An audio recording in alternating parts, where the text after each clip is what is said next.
Welcome back to 48 Late. Today we have an incredibly special guest. By day, he is a logistics manager, making sure events are running smoothly. By night, he is a international rock star in Germany, Ronnie Parkes.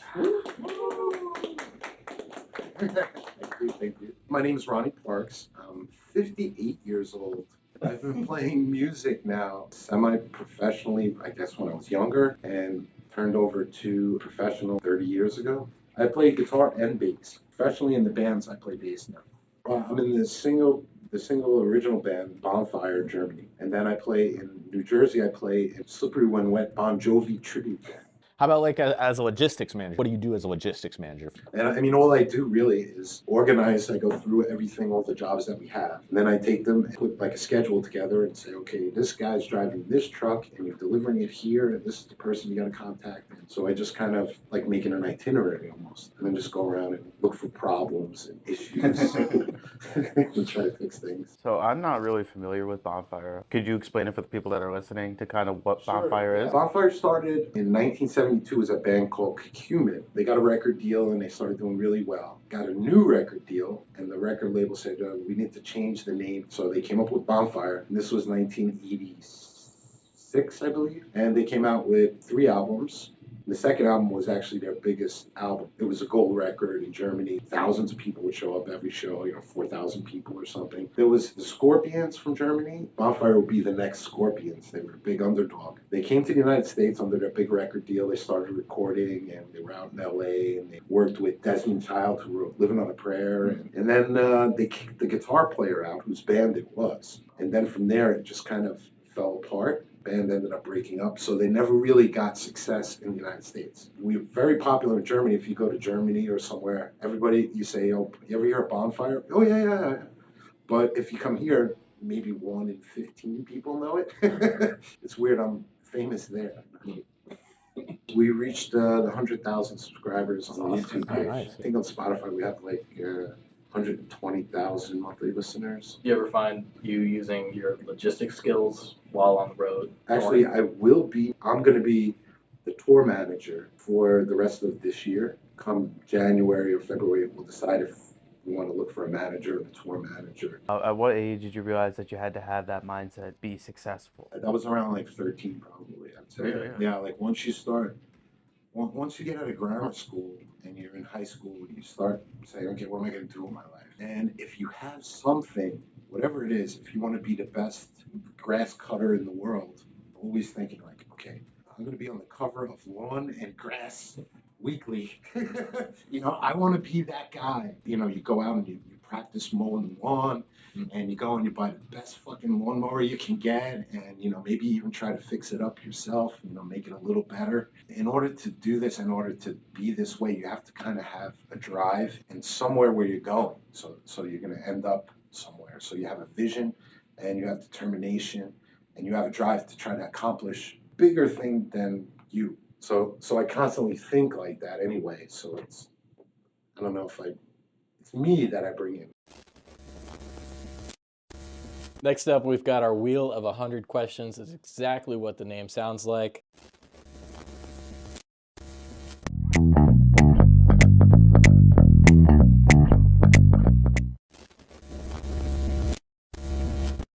A 100 random questions, some deep, some ridiculous, some I'm not even sure how they got on there. Let's get started. Ronnie, fate's in your hands. Once we spin the wheel, you're up to answer. Fate of the wheel. The suspense. What comes first, the chicken or the egg, Ronnie? I was always perplexed by that, but I would have to say the chicken had to come first. Do you have an explanation? Because there wouldn't be no egg. No egg, there wouldn't be a chicken. Fair. I'd say the chicken came first.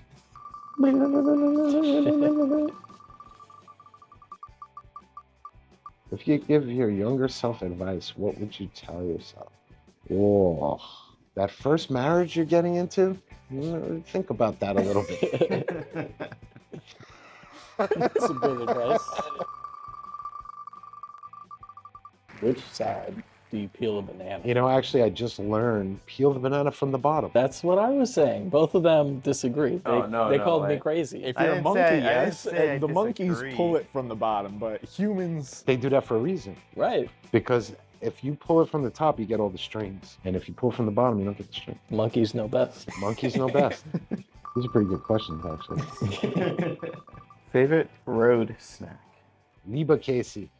Lieberkäse Semmel. What is that? Yeah. Lieberkäse is like this weird food in Germany. I don't know how to describe it, but basically it's liver and cheese. It tastes like a bologna or a hot dog, Interesting. which is really weird. It comes in a big loaf like this. I think they bake it, and then they cut it in slices, and then you can have it on bread. You can have it actually any time of day. Lieberkäse is the stuff, so it's liver cheese. Käse means cheese. Some places call it Fleischkäse, which Fleisch means meat. So it's meat cheese or liver cheese. And on a Semmel, which is in Bavaria, bread, or in other parts of Germany, it's Brötchen.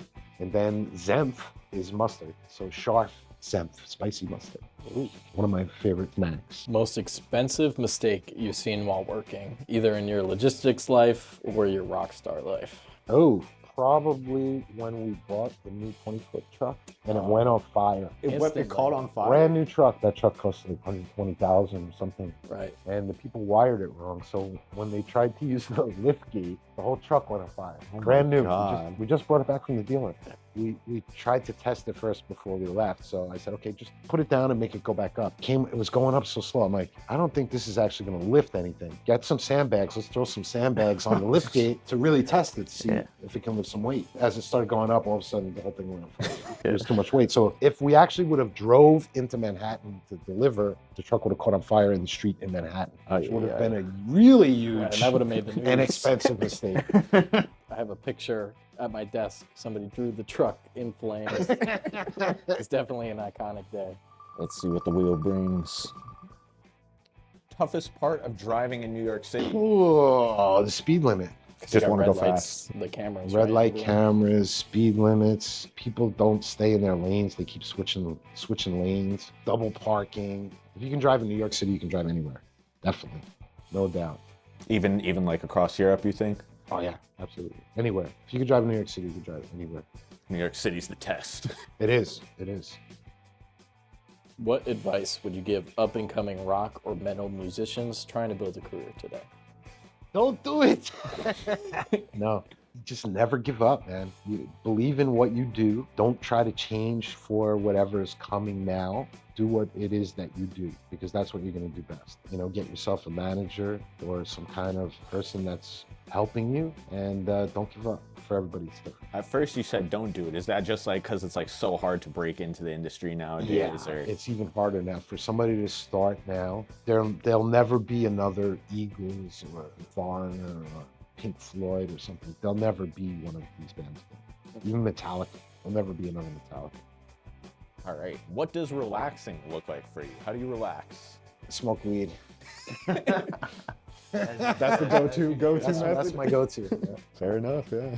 Keeps me relaxed. And I try to keep negativity out. What was the first performance like for you? First performance was back in 2014. And before I was in Bonfire, I was in this band called Easy Living, which is Hans from Bonfire, his solo band. That's how I ended up going over to Germany, because I was working with a singer here in the United States. I did a lot of stuff for him, and he goes, hey, next call I get, I'm going to bring you with me. He got a call from the guy in Germany. I said, okay, we got to bring this bass player. And the guy said, okay. From there, I made my own way, but the door was open for me to come, you know? The very first show, I'm at the back of the stage, and it's a really big stage, you know, it's an outdoor festival, so there's a lot of people there. I'm just like, wow, this is amazing. I can't believe this. And the guy comes over. Do you guys have a backdrop? I'm like, I don't know, actually. This is my first time here. I just started with this band. I don't know, you know. And I'm sitting there and all of a sudden I see it going up. And it's actually, yeah, we do have one, and it's like 30 feet long. You know, I don't know how I didn't see it. That was my first show, actually, in Germany. Föhring Rock Festival. Yeah, these questions are good because they don't actually pertain to music so much. Yeah, some of them, all over the place. Do you have any pre-show traditions or rituals? Jägermeister.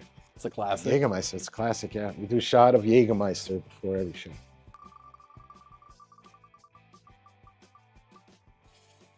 Favorite artists or bands growing up?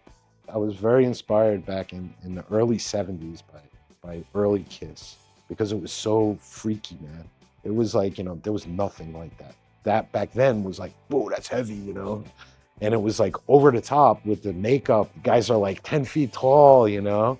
And I got to see them finally once. I always wanted to go see them, and I got to see them maybe 2018 or 19. A friend of mine from Germany, he's a photographer, and he was shooting for a Kiss concert in Madison Square Garden for Rolling Stone. So he stayed at my house for like 2 days or something, and he took me to the concert. Dope. So I got to see the concert. That's awesome. Yeah, that was good. Final question. Where were you on 9/11? At 9/11, I was in audio recording school. Wait, you were in the city 10th during Street? this? Oh, so you were in the city, You were yeah. in the Yeah. city. Yeah, I was in a microphone class. I was playing guitar, and they were demonstrating how to use the microphones. And all of a sudden, this girl comes running in. Oh my God, planes just crashed into the World Trade Center. They shut down the subways. I'm like, oh, shut down the subways. I'm like, oh, shit, I'm gonna get stuck here. So basically, the whole class poured out, go down the stairs, and I go outside, and there you can see it right in the street. It was, you know, really close. We were around 8th Street or 9th Street. So I was below 14th Street. And you could see the buildings sticking up very far. The street started to fill up with people just like. And then I start hearing, oh, they're closing down the subways. They're gonna close the bridges. They're gonna close everything. Manhattan's gonna shut down. So I'm like, holy shit, I gotta get out of here. Otherwise, I'm never gonna get out of here. So I go and I quick get on the subway, and the subway got me up to about 110th Street. And they're like, okay, that's it. We shut down the subways. Subway's closed. Oh, fuck. So I get out and I start walking more up towards the bridge because I actually live right in Fort Lee, right on the other side of the bridge. So I get all the way up there and the bridge is closed. There's a policeman there. They're like, no. I'm like, I'm going to walk across. I live in, no, nobody's going across that bridge. Like 6 or 7 o'clock in the evening. Now I've been sitting there since 8 o'clock in the morning, 10 o'clock in the morning. There was thousands of people at the Port Authority, right at the entrance for the bridge, where you get on the bridge. And they're like, okay, we're gonna start opening it back up. You can't walk across, but we're gonna put buses here, and they'll take everybody who wants to go across the bridge, they'll take you across. People have been there all day, so now people are starting to fight to get on the bus. I'm like, oh, this is I'm gonna be here forever. All the phones weren't working. And I'm walking, I see a guy in a truck. I'm like, hey man, can you drop me off on the other side? Yeah, come on. That's how I got home, actually. It's something that definitely will never leave my brain. A little bit of a loaded question. No, that was a good question. Yeah. That was a long question. No, that was good. We'll take this time to segue to our game portion of the show, Logistical. Hang tight. Oh!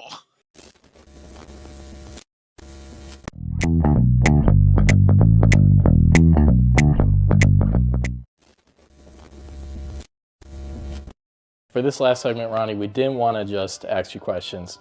We wanted to put your skills to the test. Since you're a logistics manager, we're putting you through an RC obstacle course. There's 3 courses you got to get through.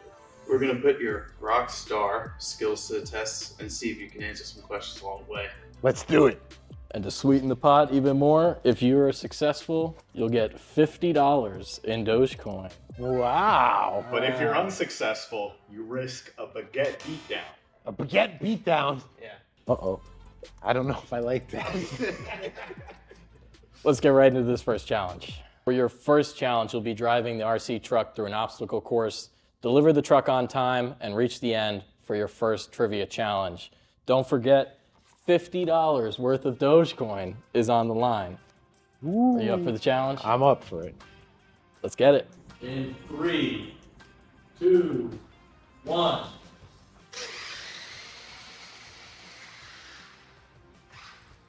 I can't see it now.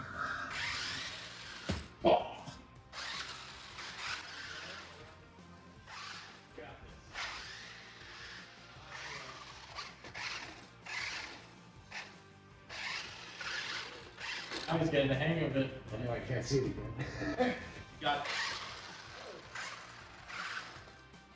Got it, you got it, Ronnie?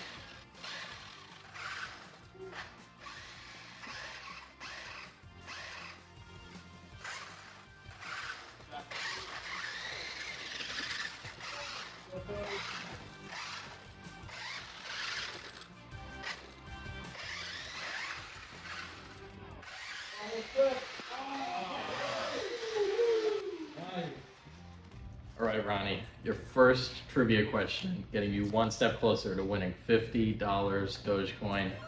or risking a baguette beatdown? Oh. Your first question. Which of these items is a rock, a thermometer, a mystery item from outside, a microphone, or this can of sugar? I would say this one. Nice guess. One step closer to the grand prize. Hard question.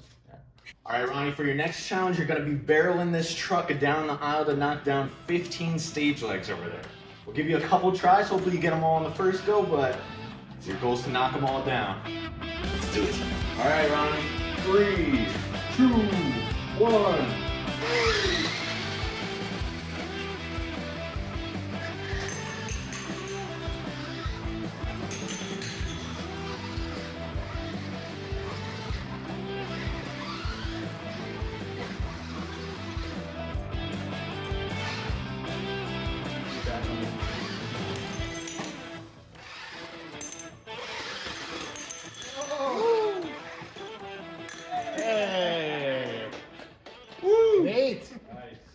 All right, Ronnie, we put you through the test driving. Now it's time for the trivia question. Since you're a rock star, now we're putting your knowledge of the stars to the test.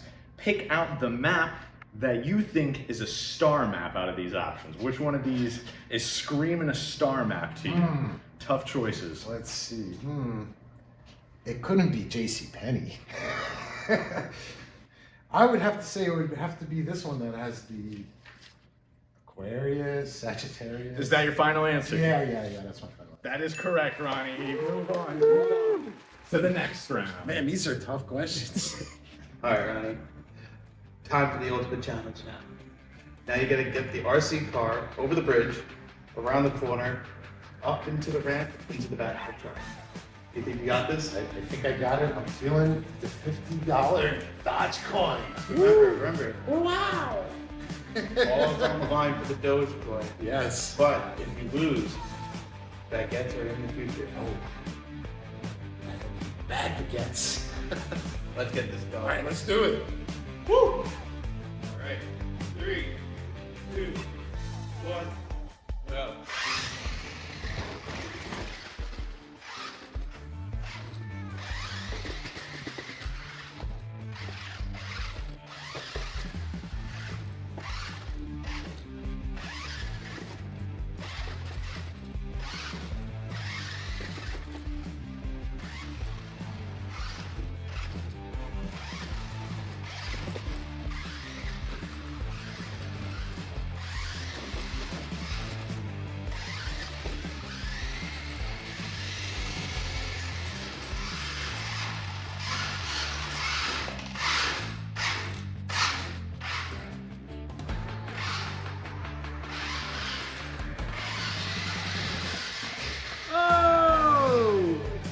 All right, Ronnie. You have finally completed the last challenge. You got the truck into the back of the pickup truck. Now it's time for the question. The final between the Dogecoin or getting a baguette. Right. To the face. Let's see how that goes. All right. How can an electron leap between atomic levels without passing through all the space in between? Say it again. How can an electron leap between atomic levels without passing through all of the space in between?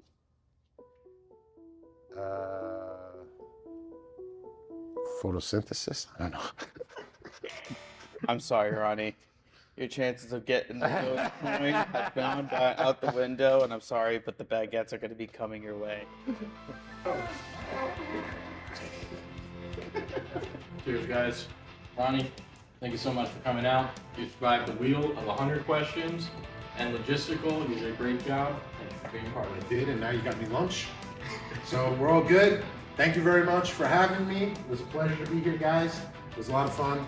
And if you want to check out my band, you can check out Bonfire at bonfire.de, or the Bon Jovi Tribute Band here in the United States is jovitribute.com.